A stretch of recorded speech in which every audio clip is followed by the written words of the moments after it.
Pernah kepikiran nggak sih, apa sebetulnya fondasi dari semua yang kita lihat? Hari ini kita bakal mundur jauh ke titik paling awal buat ngertiin sesuatu yang super fundamental tentang dunia di sekitar kita. Jadi siap-siap ya, karena setelah ini cara Anda melihat dunia bisa jadi berubah total. Pertanyaannya kedengeran gede banget ya, tapi jawabannya ternyata simple banget dan ada di mana-mana. Coba deh, pikirin sebentar. Apa sih elemen paling dasar yang jadi awal dari semua karya? Jawabannya, titik.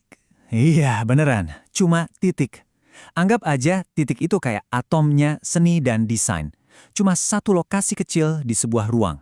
Tapi dari satu titik ini, seluruh semesta visual bisa dibangun. Luar biasa kan? Dan coba deh, lihat, titik itu ada di mana-mana, dalam berbagai ukuran. Lihat biji di stroberi itu? Kecil-kecil, rapat. Sekarang bandingin sama bintik di kumbang ketik.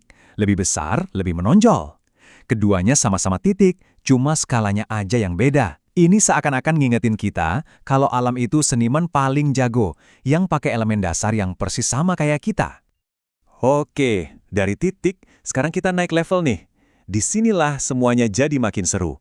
Apa yang terjadi kalau sebuah titik kita gerakin? Yuk kita lihat gimana titik ini berevolusi jadi elemen fundamental berikutnya. Konsepnya simpel banget tapi dalam. Sebuah titik yang bergerak, itulah yang jadi garis. Jadi pada dasarnya, setiap garis yang pernah Anda lihat itu cuma jejak perjalanan sebuah titik dari satu tempat ke tempat lain. Keren ya?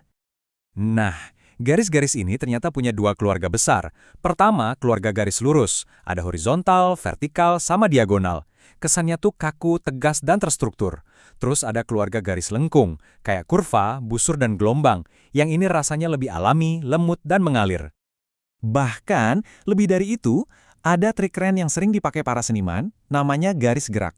Ini adalah garis-garis yang sengaja dibuat untuk seolah-olah menipu mata kita, bikin gambar yang diem jadi kelihatan hidup dan bergerak. Ini teknik yang ampuh banget buat ngasih energi ke sebuah karya. Oke, kita udah punya titik, udah punya garis. Terus gimana? Nah, sekarang saatnya kita mulai membangun.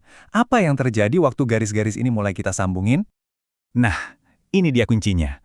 Waktu garis-garis itu ketemu dan nutupin sebuah area, terciptalah bentuk. Cuma pakai garis lurus aja, kita bisa bikin macem-macem. Dari bentuk geometris yang presisi, sampai bentuk yang kita kenal sehari-hari, kayak bintang atau rumah. Bahkan huruf dan angka yang kita pakai tiap hari. Sama juga ceritanya buat garis lengkung. Dari sini, kita dapat bentuk geometris dasar kayak lingkaran. Kita juga bisa bikin bentuk-bentuk organik kayak jeruk atau anggur. Dan tentu aja, banyak banget huruf dan angka yang kita kenal itu asalnya dari lengkungan. Oke, cukup teorinya. Sekarang yuk kita bawa semua ini ke dunia nyata. Anda mungkin bakal kaget betapa seringnya elemen-elemen dasar ini muncul di depan mata kita setiap hari. Nah, ini cara paling gampang buat memahaminya. Anggap aja bentuk-bentuk dasar ini, lingkaran, segitiga, persegi, itu kayak alfabet visual. Dengan huruf-huruf ini, kita bisa menulis atau membangun hampir semua hal yang kita lihat. Dari kursi yang lagi Anda duduki, sampai gedung-gedung pencakar langit. Biar lebih kebayang, kita lihat contoh nyata yang keren banget. Rumah Honai dari Papua. Ini adalah studi kasus yang sempurna tentang gimana bentuk-bentuk yang sangat sederhana bisa digabungin buat jadi sesuatu yang fungsional dan punya makna mendalam.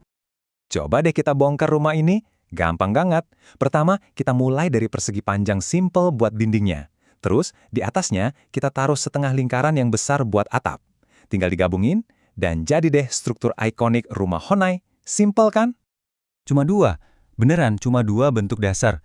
Seluruh struktur yang kelihatannya rumit dan fungsional ini, secara visual cuma dibangun dari dua bentuk itu. Inilah bukti keindahan sebuah desain. Bagaimana sesuatu yang kompleks bisa lahir dari kesederhanaan. Jadi, kalau kita urutkan lagi perjalanannya, gini ceritanya. Semua berawal dari satu titik. Titik itu bergerak, jadi garis. Garis-garis tadi menutup sebuah ruang, jadi bentuk. Dan terakhir, bentuk-bentuk itu digabungin jadi sebuah struktur. Itulah proses paling fundamental dari sebuah penciptaan visual. Nah, sekarang giliran Anda. Saya mau ninggalin Anda dengan pertanyaan ini. Lain kali Anda lagi jalan-jalan atau ngelihat sebuah desain, coba deh bongkar benda itu di kepala Anda. Cari mana titiknya, garisnya, dan bentuk-bentuk yang menyusunnya. Karena sekarang Anda udah kenal alfabet visual ini, apa ya yang bakal kelihatan beda? Mungkin dunia di sekitar Anda nggak akan pernah terlihat sama lagi.